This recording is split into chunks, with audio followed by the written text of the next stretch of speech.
Pick just one, the one that spoke to you the most while watching this, and practice it for the next 7 days. Notice how you feel by the end of the week.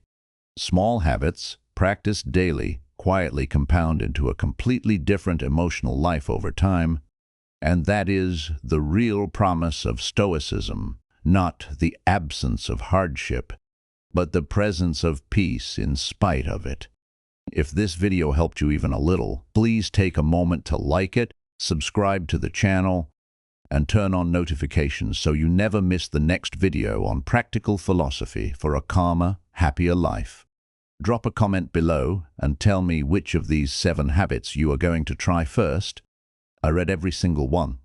Thank you so much for watching. Take care of yourself, and I will see you in the next video. The 7th and final habit is called amor fati, a Latin phrase that means love of fate. This is perhaps the most advanced of the 7 habits and also the most transformative. It asks you not just to accept whatever happens in your life, but to actively love it, to treat every event, even painful ones, as something you would choose again if you could. Nietzsche, who was deeply influenced by Stoic thought, described amor fati as the formula for human greatness, wanting nothing to be different, not forward, not backward, not in all eternity. This does not mean pretending bad things are good.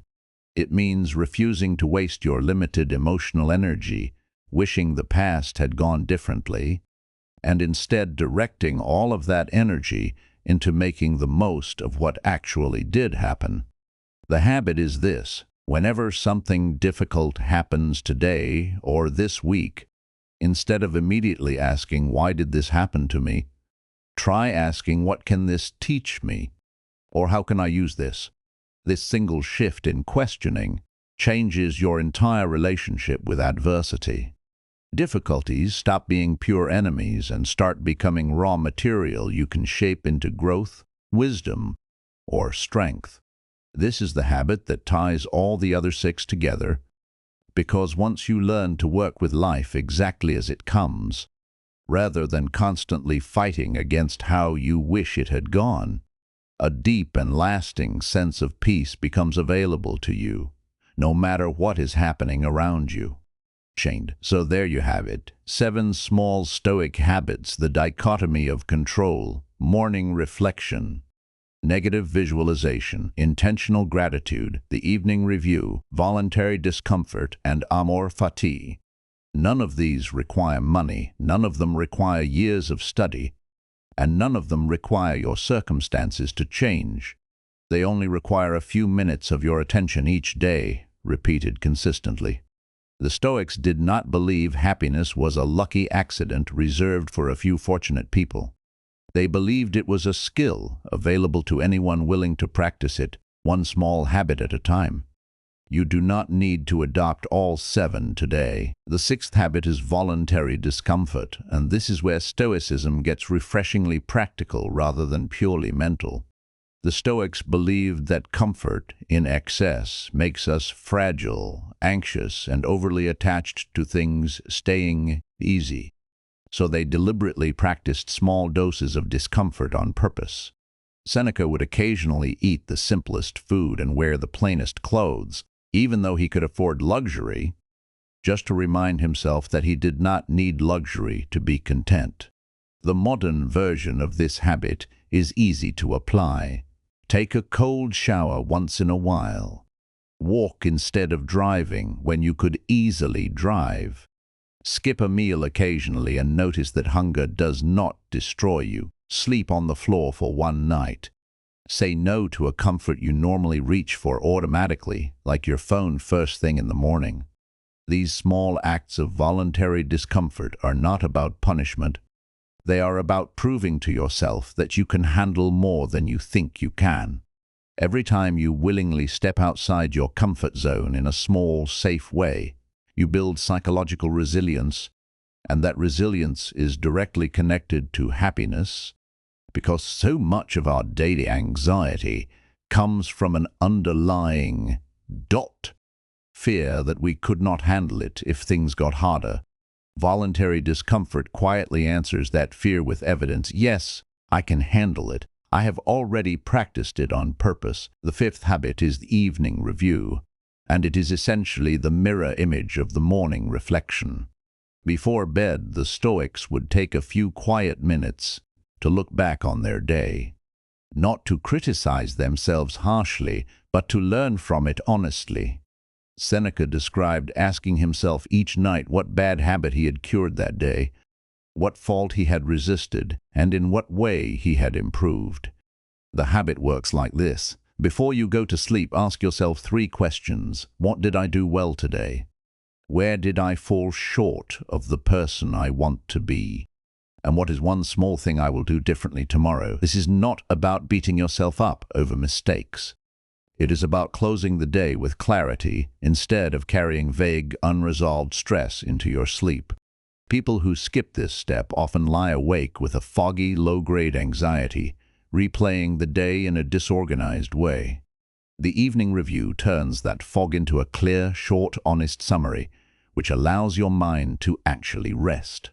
Over time, this habit also builds something incredibly valuable, self-trust, because you begin to see real evidence, night after night, that you are slowly becoming a more patient, more grounded, more intentional version of yourself. The fourth habit is intentional gratitude, and while it sounds similar to the previous habit, it works in a different direction. Instead of imagining loss to appreciate what you have, this habit asks you to actively search for what is good in your life, exactly as it stands right now. Marcus Aurelius wrote extensively about focusing on what is present and good rather than dwelling on what is missing or wrong. The habit is simple. Write down or mentally list 3 specific things you are grateful for every single day. And the key word here is specific. Instead of saying, I am grateful for my family, say, I am grateful that my sister called me today just to check in. Instead of saying, I am grateful for my health, say, I am grateful my legs carried me on a walk this morning without pain. Specificity forces your brain to actually notice the good things happening around you, rather than gliding past them on autopilot. Over weeks and months, this habit physically reshapes the way your brain scans the world. Instead of automatically noticing threats, problems, and annoyances, your mind slowly becomes trained to notice blessings, small wins, and reasons to smile. This is not wishful thinking. It is a documented shift in attention, and it is one of the simplest levers you can pull to feel measurably happier within a matter of weeks. If this video is resonating with you so far, this is a good moment to hit subscribe, because we cover practical philosophy like this every single week, and you do not want to miss the next one. Habit number 5. Known to psychology to increase daily gratitude and reduce the numbing effect of taking good things for granted, the third habit is called negative visualization. And although the name sounds intimidating, the practice itself is beautifully simple and surprisingly uplifting. The Stoics would occasionally imagine losing the things and people they loved most, not to feel sad, but to feel grateful. Seneca wrote that we should regularly imagine that we are about to be exiled, that we might lose our health, or that we might lose someone we love, not because these things are guaranteed to happen, but because imagining their absence makes us appreciate their presence far more deeply. Think about how easily we take things for granted. Your ability to see, to walk, to hear the voice of someone you love, the fact that you woke up this morning at all. These things become invisible to us simply because they are always there. The habit is this. Once a day, take 30 seconds to imagine your life without something or someone you currently have. Imagine your home burned down. Imagine you lost your eyesight. Imagine a loved one was gone. Sit with that feeling for a moment and then let it go and return to reality, where that thing or person is still there, still yours, still present. This tiny exercise resets your. It turns ordinary, overlooked parts of your life back into treasures, and it is one of the fastest ways known to psychology to increase daily gratitude and reduce the numbing effect of taking good things for granted. The second habit is a morning reflection, and it takes less than 5 minutes. The Stoics were famous for starting their day with intention rather than starting it in reaction. Marcus Aurelius, the emperor of Rome, would wake up and remind himself that today he would meet people who were rude, ungrateful, dishonest, or difficult, and he would decide in advance not to let their behavior control his mood. This is not pessimism, it is preparation.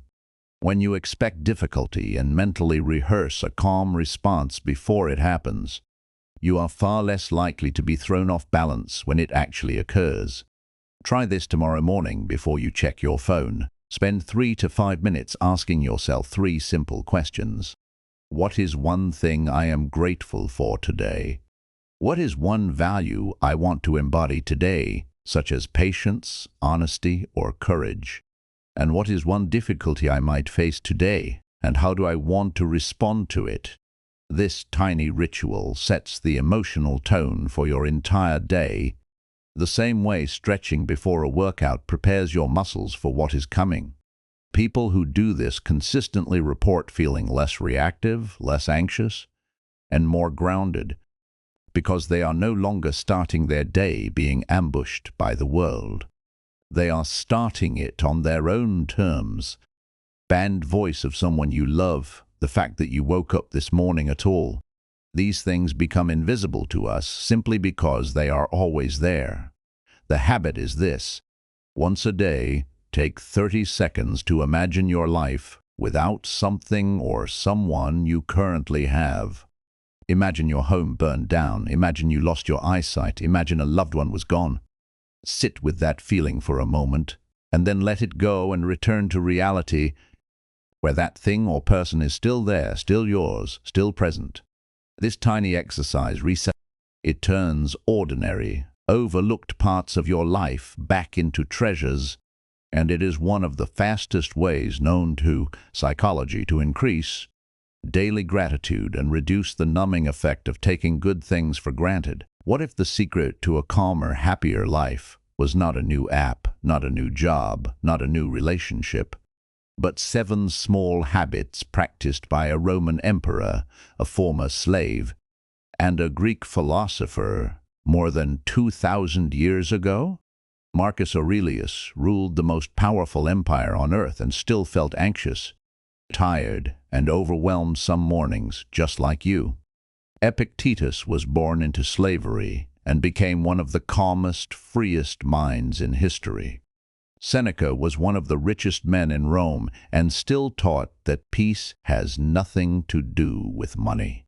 If they could find happiness using nothing but their own minds, so can you. Stay with me for the next few minutes, because by the end of this video, you will know 7 small Stoic habits you can start today, for free, that will quietly make every single day of your life a little lighter. Stoicism is not about suppressing emotions or pretending everything is fine when it is not. It is a practical philosophy built by real people who lived through war, exile, illness, and loss, and who still found a way to feel steady, grateful, and even joyful. The Stoics believed happiness is not something you chase outside of yourself. It is something you build quietly through daily habits of thought and behavior. In this video, we are going to walk through 7 of these habits, one at a time, in plain, simple language, so you can start applying them from today. No complicated theory, no Latin lectures, just 7 small changes that add up to a much happier life. Most people believe happiness depends on their circumstances. They think if they get the better job, the bigger house, the perfect relationship, or the extra money in the bank, then finally they will feel calm and content. The Stoics looked at the world differently. They noticed that some of the richest, most powerful people in Rome were miserable, while some of the poorest and most restricted people were deeply at peace. That observation led them to a radical conclusion. Happiness is not an event that happens to you. It is a skill you build through small, repeated habits of the mind. Today we are going to look at 7 of those habits. Habits so small you could start the very first one before this video even ends, and yet powerful enough to change the entire emotional tone of your life if you practice them consistently. Before we go further, if you find value in this kind of content, take 2 seconds to hit that like button and subscribe to the channel. It genuinely helps this video reach more people who need to hear this message, and it costs you nothing but a click. Now, let us get into the first habit. The first habit is called the dichotomy of control, and it might be the single most powerful idea in all of Stoic philosophy. Epictetus taught that everything in life can be divided into 2 categories: the things that are up to us and the things that are not up to us. Our thoughts, our choices, our effort, our reactions, these are up to us. Other people's opinions, the weather, the economy, traffic, what someone says about us behind our back, these are not up to us. Most human suffering comes from confusing the 2. We spend our energy trying to control other people's opinions of us, trying to control outcomes that depend on luck or other people's choices, trying to control the past, and we exhaust ourselves in the process. The habit is simple. Several times a day, pause and ask yourself, is this actually within my control? If it is, act on it fully. If it is not, release your grip on it completely. This single question slowly rewires your brain to stop wasting emotional energy on things you were never meant to control in the first place. Imagine how much lighter your day would feel if you stopped worrying about what your coworker thinks of you or what might happen tomorrow and instead poured all that energy into your own effort and your own choices today. That is the promise of this first habit, and it costs nothing but attention.